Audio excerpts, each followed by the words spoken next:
Eu estou tranquilo, não sei qual é a expectativa de convidados, se já está bom, se vocês querem esperar mais. É vocês É que que tem um pessoal que ainda vai chegar em casa, né, por conta de alguns lugares que estão com chuva. Aí vão demorar um pouquinho, mas eu acho que já tem bastante gente. Eu acho que a gente pode começar, se todos concordarem.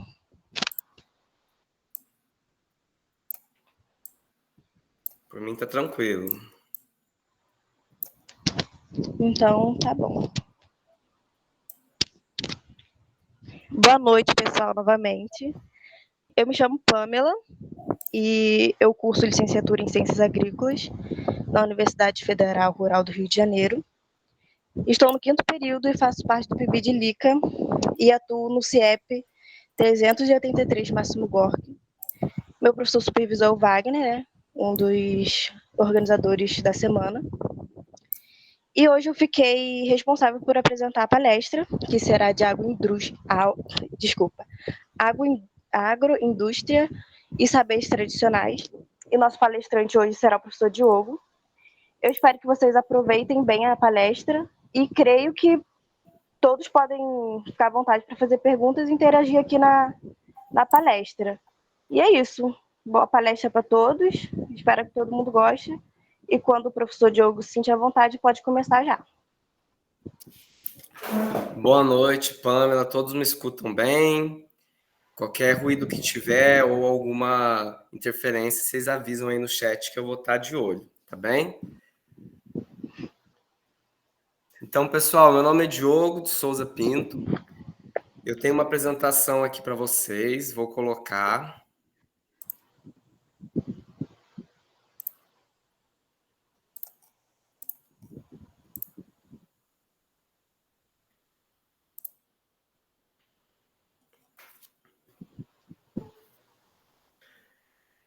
E eu sou licenciado em Ciências Agrícolas, me formei na Rural, aí onde vocês estão estudando. Tenho muito orgulho dessa instituição, muito orgulho desse curso, que de fato me preparou, né, para hoje estar como professor aqui no curso de agroecologia e no curso de agronomia, com ênfase em agroecologia no Instituto Federal de Goiás. Então, eu atuo aqui, né, no Instituto Federal de Goiás, principalmente na área de processamento de alimentos, e vou contar um pouco da minha trajetória, né, da minha atuação, e espero compartilhar com vocês essa relação que a gente tem dentro dos nossos projetos desenvolvidos com relação à agroindústria e os saberes tradicionais. E se no meio da apresentação alguém quiser, né, interferir, perguntar, fiquem à vontade, porque a ideia é ser um bate-papo também. Então, vou fazer uma exposição dos projetos em andamento, mas depois a gente, né, a ideia é dialogar com vocês.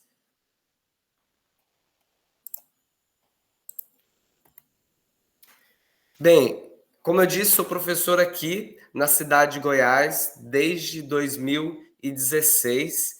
Me formei na Rural como licenciado em 2011.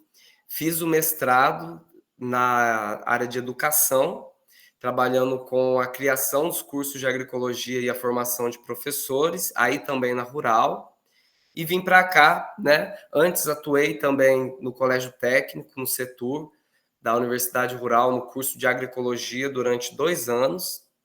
E em 2016 eu venho para cá, para a cidade de Goiás, para a implantação do campus, né, nesse território, junto aí com a expansão da rede federal de ensino, que se inicia a partir de 2009.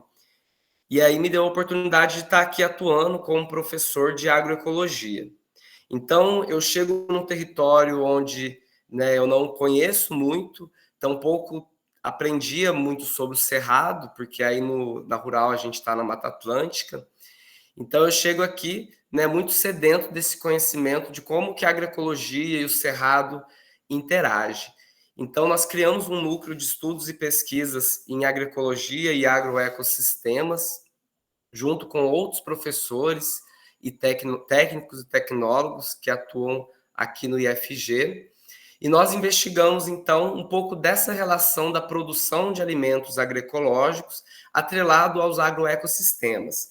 Porque no nosso território de Goiás, né, e aí eu falo da cidade de Goiás e não do estado de Goiás, era até uma confusão antes de eu fazer o concurso, porque você coloca Goiás, né, parece o estado, mas é uma cidade que chama Goiás, que inclusive foi a primeira capital do estado, até, né, com a criação de Brasília para passar a capital do estado para Goiânia. Mas ela é um patrimônio histórico da humanidade, hoje reconhecido pela Unesco, tombado, né, desde 2009, como um patrimônio histórico, e é uma cidade que interage, né, o turismo ambiental com a produção de alimentos. E também é um território de muita luta de reforma agrária, aonde nós temos 25 áreas de assentamentos de reforma agrária, ou seja, um público para trabalhar aí com agroecologia e na formação dos técnicos e agrônomos,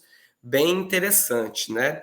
Então a gente, dentro desse núcleo, começou a investigar dentro desse território como trabalhar com os frutos do cerrado, tanto dentro dos sistemas de produção agroecológica, como no processamento desses frutos através do extrativismo.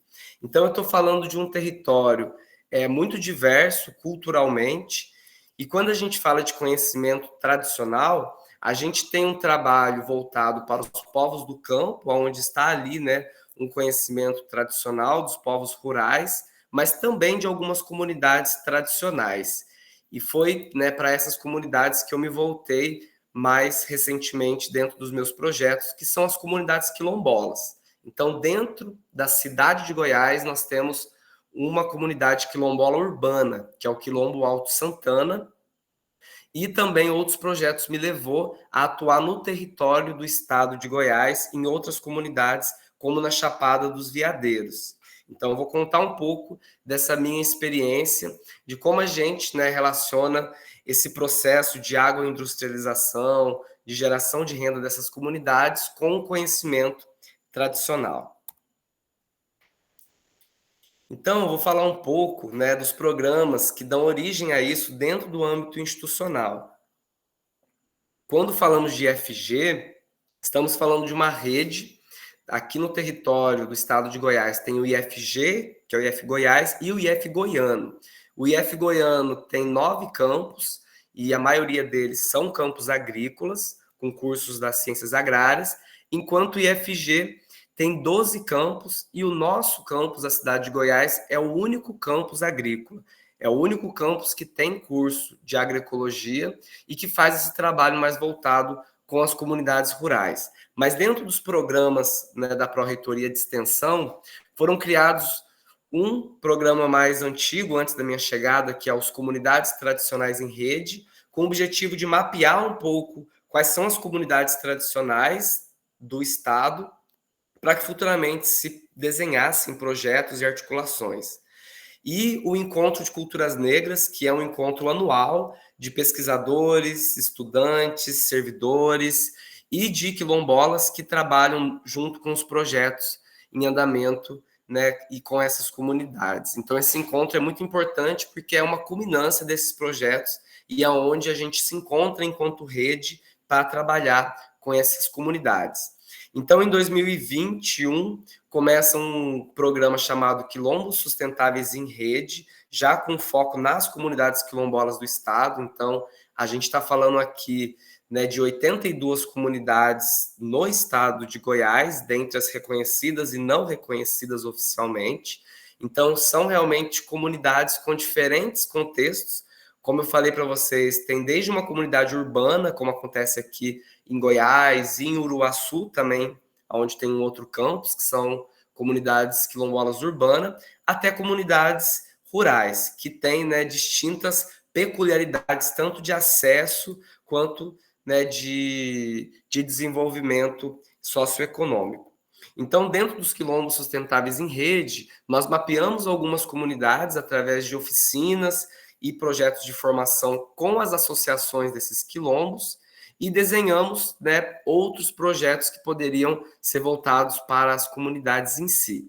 Então, um deles é o projeto que a gente desenvolve aqui, chamado Tem um Quilombo nas Trilhas de Goiás, porque, como eu havia falado, a cidade de Goiás é uma cidade turística, mas o quilombo daqui, né, o quilombo Alto Santana, que é um quilombo urbano, não tem muita visibilidade, muita inserção nesse turismo local. Então, esse projeto trabalha com as comunidades, com a comunidade do Alto Santana aqui na cidade de Goiás.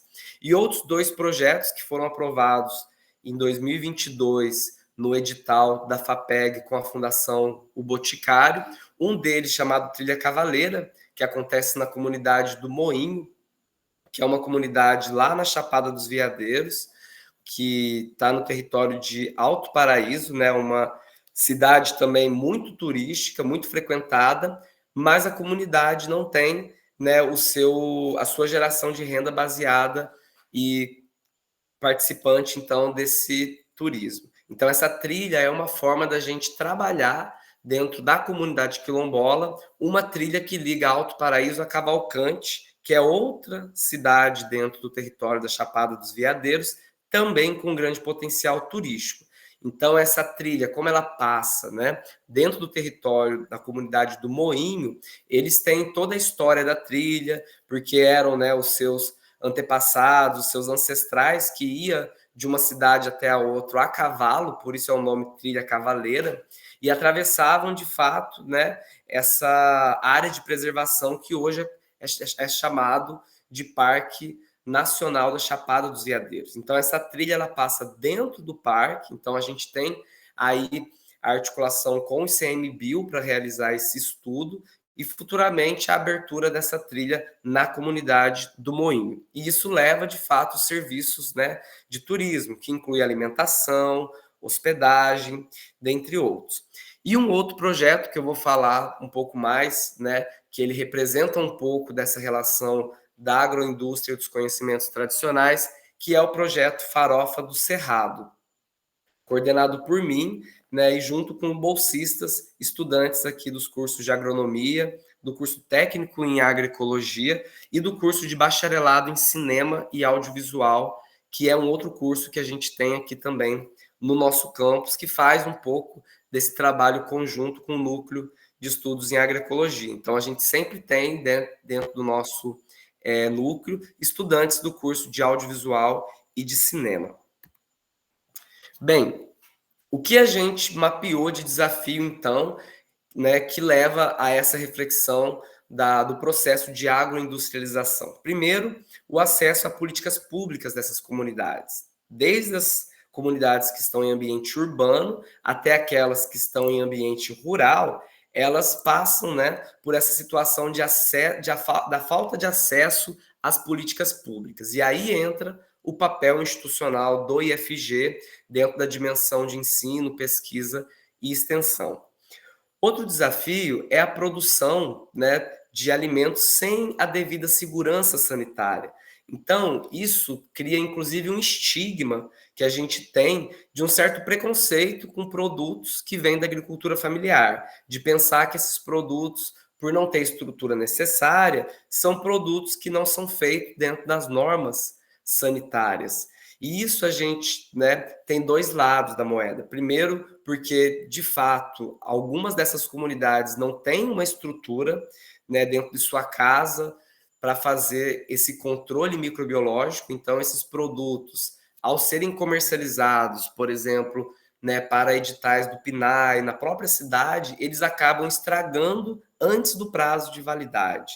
Então, essa é uma realidade que a gente tem e que é um desafio até de como conversar isso com as mulheres que desenvolvem esse trabalho, porque a gente está falando de segurança sanitária, está falando de higiene, e né, uma seara delicada da gente fazer essa intervenção, porém é o nosso papel enquanto, né, conhecimento técnico, para dialogar com esse conhecimento tradicional, que é a forma de fazer aquele alimento.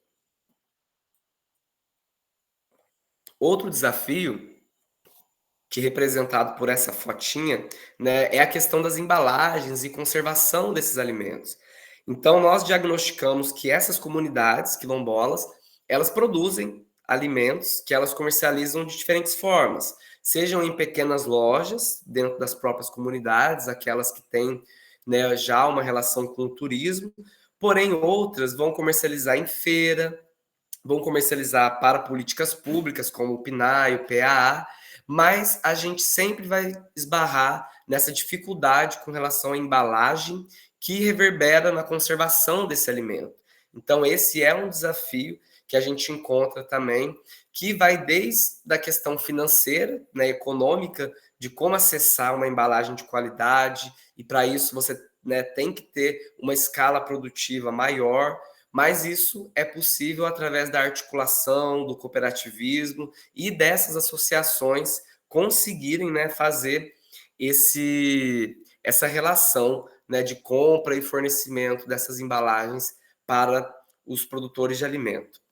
E um terceiro, né, que é o espaço adequado para a produção. Então, hoje, isso, inclusive, já é uma política do recém-recriado ou ressuscitado Ministério do Desenvolvimento Agrário, das agroindústrias para a agricultura familiar. Então, já se entendeu que não adianta ter uma política pública que vai, né, comprar produtos da agricultura familiar, como é o PNAE e o PAA, não adianta a gente ter esse trabalho de desenvolver alimentos, fazer os cursos de boas práticas nas comunidades, se as comunidades não tiverem, de fato, um pequeno espaço produtivo e que seja aí, né, o que a gente chama de agroindústria. E aí eu não estou falando do complexo agroindustrial, né? Estou falando de um espaço adequado para a produção dentro das normas sanitárias para que esses produtos tenham, né, as condições de escoamento. E aí, isso dialoga muito com o que a gente pesquisa aqui dentro do laboratório de agroindústria familiar na cidade de Goiás. No nosso núcleo de pesquisa, como eu disse, nós mapeamos quais os frutos do cerrado que ainda não têm um aproveitamento, porém que apresentam um potencial, seja na inovação tecnológica, que é o que a gente faz, que é criar novos produtos ou inovar novos produtos com o incremento de frutos do cerrado, seja também no próprio processamento, né? Seja na forma de polpa, na forma de venda direta em natura, frutos congelados, e a gente vai se esbarrar na questão da conservação, porque a gente está falando de frutos, muitas vezes que são frescos e que ele tem um prazo de validade, mas que depois de beneficiados e de minimamente ou processados, a gente tem aí, né, esses produtos que podem estar sendo comercializados. E a questão está no uso cultural que vem se perdendo dos frutos do cerrado. Então, observamos, né, muito em conversas que a gente tem com os extrativistas, com as pessoas mais velhas, com aquelas pessoas que estão trabalhando diretamente na comercialização da agricultura familiar, que existe uma erosão, né, nesse conhecimento de como processar esses frutos, como desenvolver alimentos, e também a gente tem um reflexo da cultura alimentar. Então, hoje, acredito que nós vivemos um momento em que existe um mercado aí, né, ou um nicho de mercado surgindo que vai em cima dessa questão da valorização dos frutos nativos, então os produtos da sociobiodiversidade, eles ganham um espaço, mas a gente está falando também de soberania alimentar. Para quem são esses produtos? Quem vai ter acesso a esses produtos que são de frutos do cerrado? E aí hoje a gente tem várias, né, pesquisas que comprovam a função metabólica como atividade antioxidante, né, como biodisponibilidade, alto teor de carotenoides, alto teor de compostos fenólicos. Então, realmente, esses frutos, eles têm um potencial nutricional que já é comprovado pela ciência, porém, um pouco aproveitamento com as comunidades que poderiam ter acesso a esses frutos. E é essa conexão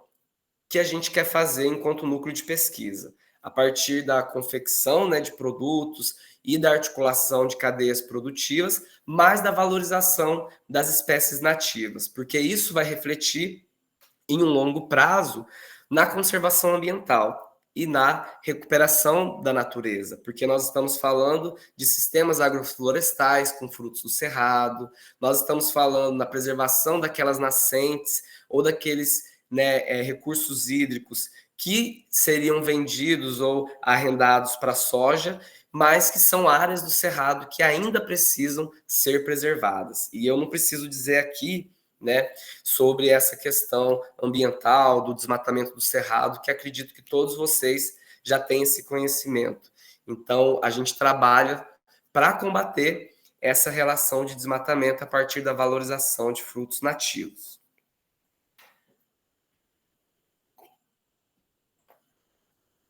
E como eu falei, a gente quer criar, então, quer chegar na inclusão produtiva. Então, a gente desenvolve o produto e a gente vai pensar aonde esses produtos vão ser comercializados. E a exemplo, né, das vendas institucionais, para vocês terem uma ideia, hoje, para você comercializar um produto novo, né, no mercado para o programa do PNAE, existe uma legislação do FNDE de análise sensorial de aceitabilidade. Então, eu não posso simplesmente desenvolver lá o palmito de tucum, que é essa foto que vocês estão vendo aí, que é um fruto nativo aqui de Goiás, que sofre, né, um desmatamento imenso por ser um fruto espinhento, mas que tem o potencial do desenvolvimento de palmito, e através do fruto a gente desenvolveu óleo, biscoito e esse licor maravilhoso que vocês estão vendo aí, né, com essa cor laranja, rica em carotenoides, compostos bioativos, né, para além, né, do álcool e da cachaça. Mas a gente não consegue só desenvolver esse produto se a gente não dá conta de que isso seja comercializado. E se a gente fala de PNAE, você tem que fazer uma análise sensorial com estudantes, né? Então, uma simulação de que esse produto esteja ali na merenda escolar para ver se existe aceitabilidade. E só depois disso você pode incluir esse produto na lista de compra do PNAE. E aí que entra, pessoal, o nosso trabalho institucional, porque é o papel da instituição, enquanto, né, instituição de pesquisa, fazer esse trabalho para poder conectar, então, esse produto, depois de desenvolvido, à compra institucional. E a gente vislumbra que essas comunidades tenham acesso ao PNAE e o PAA.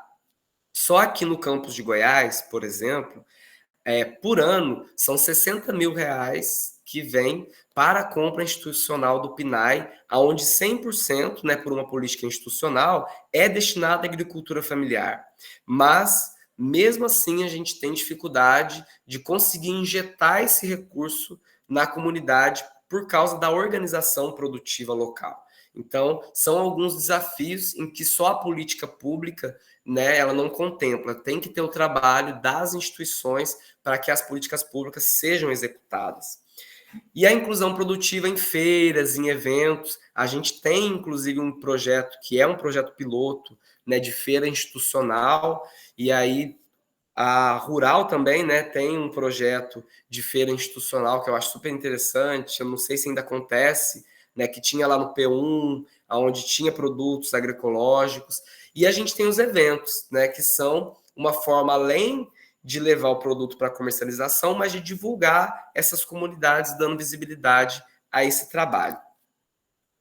A inclusão produtiva, ela também é feita com o setor privado, através da articulação com restaurantes, lojas e o circuito turístico, que hoje se apresenta, né, para as comunidades quilombola como um grande potencial. Então, os nossos trabalhos têm se voltado, né, para a comunidade quilombola, da inserção desses produtos no circuito turístico, seja através, né, de um kit que você vai levar, que um guia vai te oferecer para fazer uma trilha e que tenha, né, esses produtos ali, até mesmo esses produtos terem uma exposição, terem, né, referências audiovisual, mídia, para que essas comunidades possam ser reconhecidas a partir do turista que vai ali e leva esse produto depois para outro território, para sua família, enfim. É esse o objetivo do nosso trabalho em termos de inclusão produtiva. E aí, falo agora da farofa do Cerrado, né? Que é um produto que vocês vão poder provar no final do ano, onde vai haver um lançamento desse produto. Então, já quero passar um pouco de água na boca de vocês, porque esse produto ele está sendo desenvolvido junto com 4 comunidades da Chapada dos Veadeiros, Então, a farinha de mandioca, ela já é um produto que todas as comunidades quilombolas produzem e comercializam. E também existe a paçoca de pilão, que era um produto feito nas comunidades através da inserção de ingredientes ou até carne, né, muitas vezes carne, inclusive seca, na farinha de mandioca. E junto com um grupo de mulheres dessas 4 comunidades que a gente trabalha na Chapada dos Veadeiros, a gente formulou receitas incluindo buriti, pequi, baru, pimenta de macaco, açafrão, que a gente mapeou que são plantas, né, que ocorrem na região e que essas mulheres ou, né, os seus companheiros fazem o extrativismo, porém não comercializam. Então a gente tem a planta ali no território com toda a riqueza, a gente tem as comunidades que precisam ter acesso a recurso financeiro e a gente precisa conectar, né, esse trabalho que essas comunidades fazem da coleta, do extrativismo e o desenvolvimento de produtos com a geração de renda. Então, esse é o processo da Farofa do Cerrado. São 4 comunidades que criam produtos a partir, né, dessa dinâmica da farofa para comercializar dentro desses circuitos que eu falei da inclusão produtiva, desde políticas públicas até os restaurantes. Então, a gente, né, nessa etapa de 2023, no ano passado, nós chegamos nessas 4 comunidades, aí eu estou mostrando uma delas, que é a comunidade do Moinho, que fica em Alto Paraíso, mas a gente tem também uma comunidade lá em Cavalcante, que é o Engenho 2, outra comunidade lá em Teresina de Goiás, que é a comunidade de Diadema, e a comunidade do Forte, que fica em São João da Aliança. Então, ali a gente reúne essas mulheres e faz, né, esse processo de desenvolver esse produto, aonde a gente está lidando ali com o conhecimento tradicional, porque a gente está falando, né, da culinária quilombola. Então, por mais que a gente tenha os métodos e as técnicas, quem vai dar o sabor no alimento é o conhecimento tradicional dessas mulheres. E é aí que eu chego, né, no auge dessa nossa conversa, porque é nessa relação de conhecimento tradicional que a gente trabalha o processo de agroindustrialização para promover a geração de renda e a inclusão produtiva dessas mulheres. Então, esse produto, ele é um produto de identidade cultural diferenciada, ou seja, você não vai encontrar esse produto em nenhum outro lugar, né, do mundo, porque esse produto é feito lá na Chapada dos Veadeiros, com as plantas do cerrado que ocorrem nas comunidades e feito pelas mãos das mulheres com os conhecimentos tradicionais, né, e habilidades culinárias que elas têm. Então esse é o valor agregado ao produto, que é para além do valor energético, nutricional, um valor sociocultural. E isso que caracteriza o que a gente chama hoje desse nicho de mercado dos produtos da sociobiodiversidade. E ele é ideal para esse circuito turístico. Por quê? Da onde vem a ideia da farofa? Nessas comunidades, as mulheres e os extrativistas me contavam que todo quilombola anda na meio da mata com uma matula.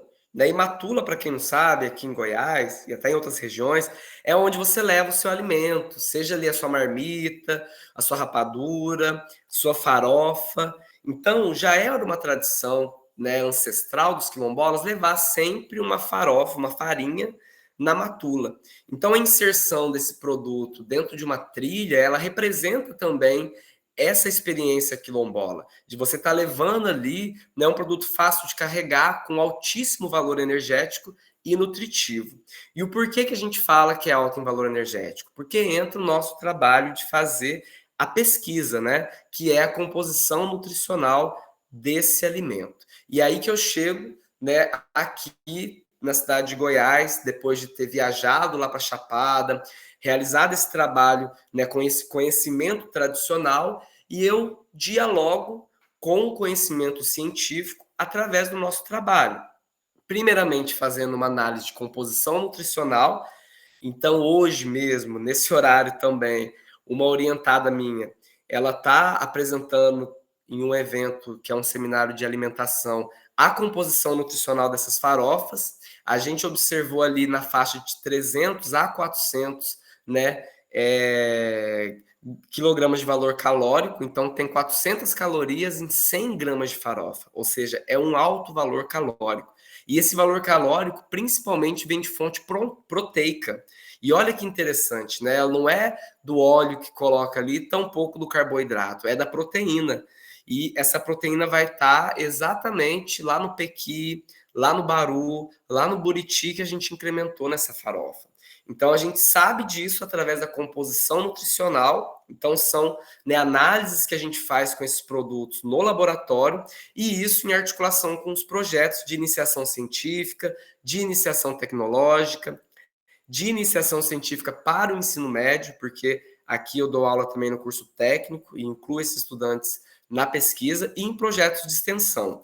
Então, os estudantes, eles têm a experiência de vivenciar a relação com as comunidades e também de vivenciar as práticas laboratoriais, né, dando aí uma formação e uma qualificação técnica dentro dessa relação com a análise de alimentos. Então, a gente faz análise de composição nutricional, porque isso vai virar depois lá no rótulo do produto, que é o outro passo, né? Que aí é o que a gente vai desenvolver esse ano ainda, para lançar para vocês, como eu disse, porque eu digo lançar porque vai ser lançado uma venda virtual. Então, vocês aí do Rio de Janeiro vão poder fazer um pedido dessa farofa e poder provar essas farofas que a gente desenvolveu. São 5 receitas, uma mais gostosa que a outra.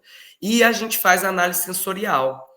Então, isso envolve a tramitação no Comitê de Ética da Pesquisa, e esse ano eu tive o aval, né, o parecer favorável para iniciar a análise sensorial. Então, nós vamos para as feiras dessas cidades, Alto Paraíso, Cavalcante e aqui em Goiás, fazer uma análise sensorial e um teste, né, afetivo com o público que seria o nosso público-alvo, que são os turistas. Então, será que vão aceitar? Qual que vão gostar mais? Vão achar o ponto de sal ideal? Vão achar atraente? Compraria? Não compraria? Por que não compraria? Tudo isso são dados que depois a gente devolve para a comunidade e faz essa análise com essas mulheres para a gente ver se precisa mudar alguma coisa na formulação, né, ou se vamos manter a formulação como ela está, porque teve, né, aceitação ou não.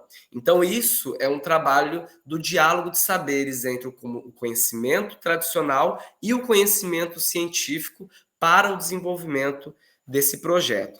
Além da análise microbiológica, claro, para a gente estipular o prazo de validade desse produto, né, que é uma questão necessária lá para a rotulagem do alimento, e para a gente saber se as boas práticas ensinadas lá no início, né, do processo de formação, elas foram efetivas com o prazo de validade que a gente tem desses alimentos. Então, são análises que a gente faz aqui enquanto instituição e devolve para a comunidade isso enquanto conhecimento científico para se dialogar com os conhecimentos tradicionais. Bem, deixa eu ver aqui. Sobre esse conhecimento tradicional, né?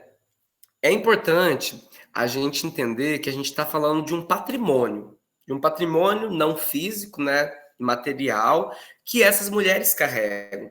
Porque quando elas vão falar desse produto ou de como a gente deve preparar o produto, elas falam, mas a minha mãe faz assim, fazia assim, ah, mas a minha avó usava o pequi assim, a pimenta de macaco, ou seja, todas essas informações, né, que para elas é a memória, para a gente, enquanto pesquisador, é uma riqueza imensa. Só que eu tenho que tratar isso como um patrimônio, que é delas, que deve ser tratado e devolvido para elas.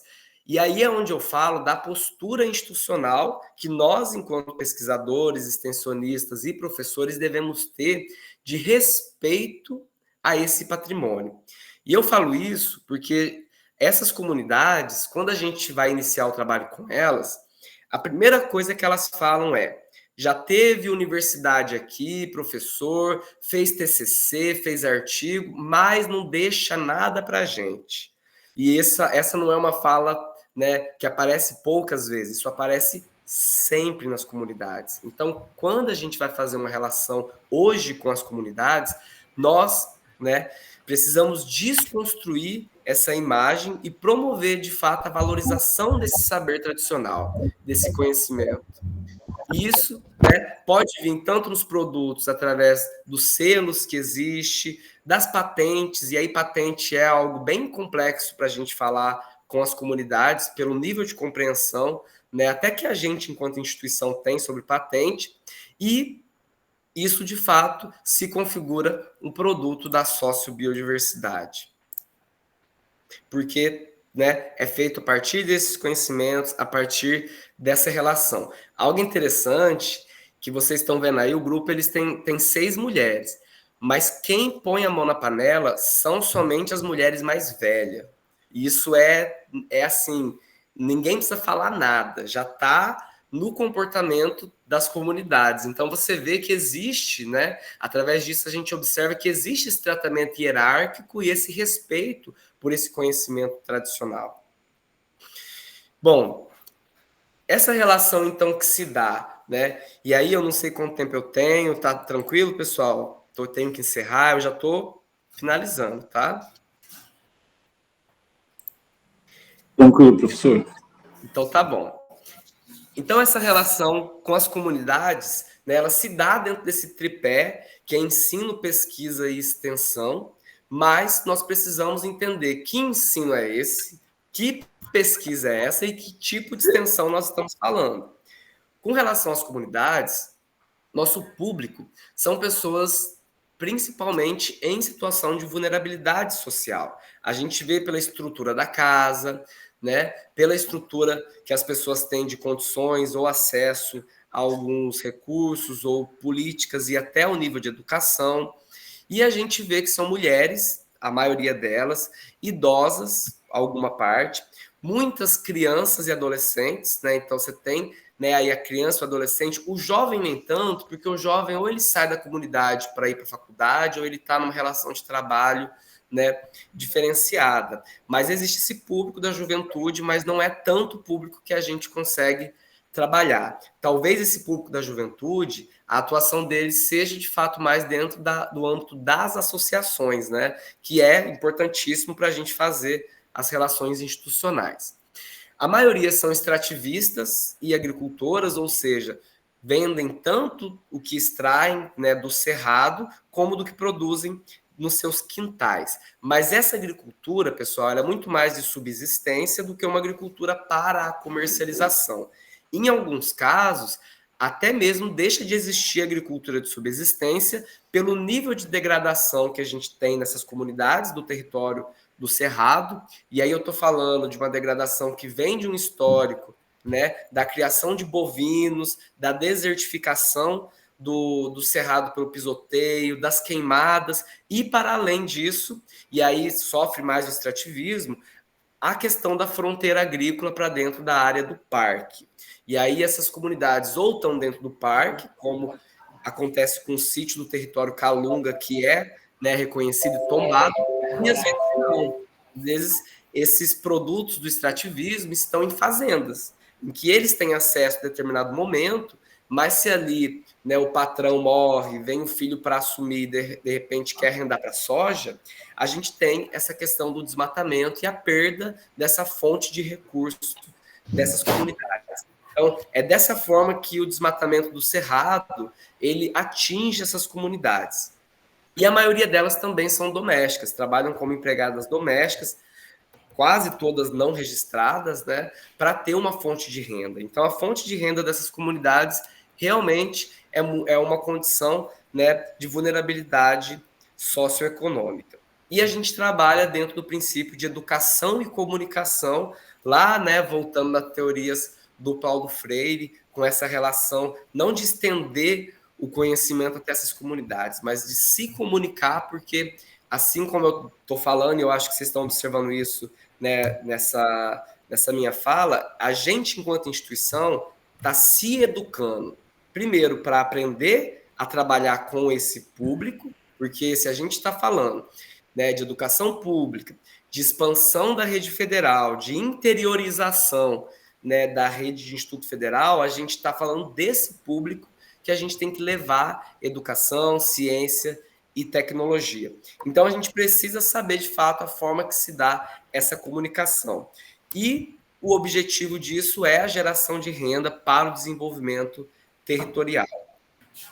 Na semana passada, na terça-feira, o Lula anunciou mais 100 novos campos, né? Claro que, né, independente das críticas que a gente tem com relação a estrutura dos campos que já existem, mas a gente também entende a importância de expandir essa rede para outros territórios. E essas comunidades da Chapada dos Veadeiros, elas ganham um campus do Instituto Federal, que é o Instituto Federal de Cavalcante. Então, nós acreditamos que agora, né, com a implantação de um campus dentro de um território onde estão a maioria das comunidades quilombolas, a gente consiga ter um campus com esse perfil de trabalhar agroecologia nas comunidades quilombolas, a partir do processamento de alimentos e em articulação, né, com essa valorização dos conhecimentos tradicionais. E eu encerro minha fala trazendo aqui um pouco desses princípios da agroecologia dentro desse trabalho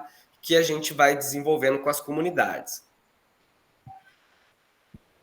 O primeiro que ficou muito bem pontuado é esse diálogo de saberes. Então, estamos falando de um conhecimento tradicional, que a gente está tendo acesso a esse conhecimento, mas a forma com que a gente trabalha com esse conhecimento deve ser através de um diálogo, onde há uma escuta e há uma entrega.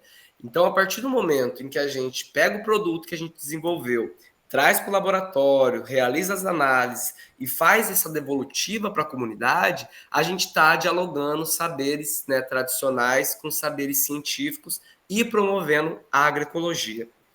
A segunda relação é a interdisciplinaridade, para que a gente consiga ter uma visão holística e sistêmica dessas relações, porque a gente está falando de relações interpessoais, está falando de relações entre os membros da associação, então a gente está falando de relações também, né, de poder, e como que a gente dialoga com isso sendo só um professor de agroecologia, né? A nossa equipe, ela sempre, né, tem o princípio, então, de ser interdisciplinar. Comigo trabalham nutricionistas, professores de cinema, professores de história, professores de geografia.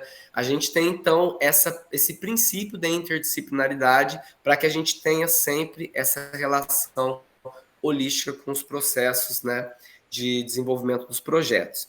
E a educação do campo, que vai trazer para a gente, como base, essa relação da educação enquanto processo, mais um processo que acontece dentro de uma realidade específica. Então, com cada comunidade, a gente tem uma forma de trabalhar que é peculiar, mas que é construída também dentro dessa relação de entender o território, trazer para reflexão. Então, nessas fotos que vocês veem aí, a gente tem muitas oficinas em que a gente traz, né, essas reflexões da realidade delas para que a gente pense como promover o acesso às políticas públicas, como promover a articulação dessas associações e o fortalecimento desse trabalho coletivo. Segunda-feira, às 8 e pouca, 9 horas, quando eu consegui fazer a inscrição, mas Oi? não entrei para assistir aula, não. Acho que tem alguém falando. Ah, tá. Desculpa, pessoal. E eu encerro deixando aí meu contato, meu telefone e convidando vocês, né, primeiro, para vir conhecer aqui o campus da cidade de Goiás. A gente pode ofertar para vocês estágio, a participação em projetos. É uma cidade maravilhosa, né? Sou suspeita de dizer porque eu amo essa cidade que eu estou aqui, mas é um instituto em que a gente tem feito, junto com uma equipe muito interessante de professores, esse trabalho com a agroecologia. Então, acredito que a gente aqui pode receber vocês, trazer as experiências e aprender também muito com vocês.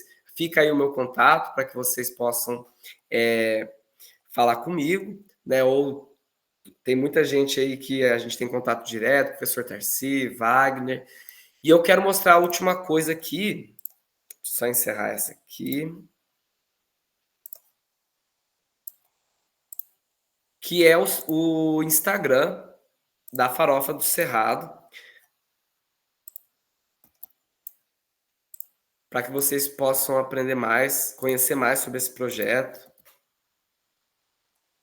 e o que a gente vem desenvolvendo. Então, lá no Instagram, né, você vai poder conhecer um pouco mais sobre a história do nosso projeto, como que a gente, né, desenvolveu, quais são as comunidades que fazem parte dessas atividades que a gente desenvolve. Então, nós temos aí algumas fotos que representam um pouco do nosso trabalho e também a equipe que executa, né? Tem vídeos que vocês podem acessar também para conhecer um pouco desse nosso trabalho aí com os extrativistas, a gente fazendo o processo de reconhecimento. A gente faz também um georreferenciamento dessas espécies, né? Para que, se esse produto venha a ser oficializado como uma patente, a gente já tem o georreferenciamento.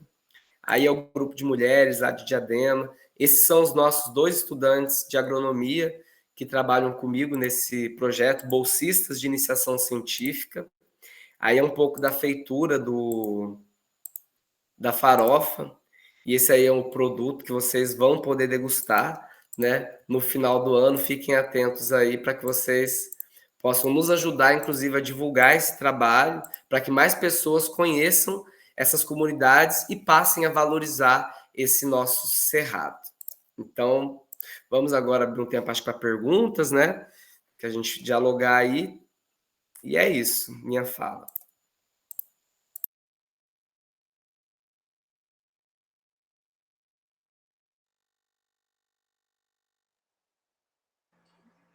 Professor, a gente queria te agradecer. Vou perguntar se alguém tem alguma pergunta no chat ou quiser abrir o microfone para falar.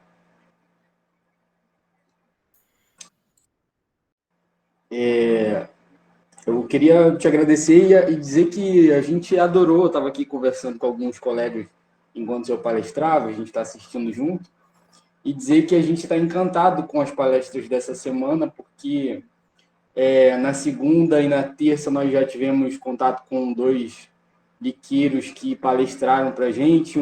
Na segunda-feira a gente viu sobre produção vegetal e produção animal, lá numa escola no Espírito Santo. Ontem nós tivemos contato com uma liqueira também, que falou sobre pesquisas agroecológicas, e hoje o senhor traz outra visão assim, né, do beneficiamento do alimento, da industrialização desses produtos que são cultivados lá. E a gente ficou muito feliz de ver, porque é uma das coisas que a gente estuda dentro da universidade, né? Então, ver isso acontecendo na prática por um liqueiro nos orgulha muito. A gente quer te agradecer e dizer que as portas estão abertas aqui também. Quando o senhor quiser, pode voltar para dar uma palestra para a gente e a gente ir aí também, tá bom? Muito obrigado. Eu que agradeço aí e também, né, estou aí aberto aos convites para a gente, né, ter às vezes um encontro presencial, eu poder levar um pouco desses produtos também para vocês provarem, porque eu falei mais da farofa, gente, mas nós temos um catálogo de 10 produtos desenvolvidos aqui, com cagaita, jatobá, mutamba, e a gente vai lançando, né, eles aos poucos, mas eu posso ir aí levar um pouco desses produtos. E queria dizer a última coisa, porque eu, como licenciado em Ciências Agrícolas, acredito muito nesse curso e na nossa formação. Nesse tempo que eu estou aqui, já vai fazer 10 anos, tenho atuado em concursos de substituto, concurso para efetivo, e vou dizer, não tem para gente. Porque a gente tem uma formação muito multidisciplinar, uma formação pedagógica muito diferenciada, e não tem, né, como não notar essa diferença nos concursos que a gente participa. Então, se tem ali, né, outras pessoas de outras formações, mas se tem um licenciado ou uma licenciada, você vai ver a pessoa arrasar na aula, é um outro nível de organização, e esses projetos que vocês têm possibilidade de participar enquanto estudantes, né, valorizem muito isso, porque eu sei que aí na Rural tem vários professores com projetos incríveis, e acredito que o currículo que a gente vai construindo durante a graduação é o que vai fazer a diferença quando vocês pegarem o diploma e tiverem que atuar profissionalmente. Porque chegou o diploma dali para frente, acabou. Então, enquanto vocês estão dentro da universidade, fazendo o curso de graduação, participem do máximo de projetos que vocês conseguirem, eventos, né, ações de extensão, se envolvam em tudo, porque isso dá um diferencial imenso na hora que vocês saem daí e vai para a atuação profissional. Então, agradeço aí quem ficou até o final por me ouvir. Agradeço ao professor Tarci, ao convite do Wagner. E é isso, galera. Muito obrigado. Obrigado, professor. A gente que agradece. Então, uma boa noite para todo mundo e a gente encerra por aqui.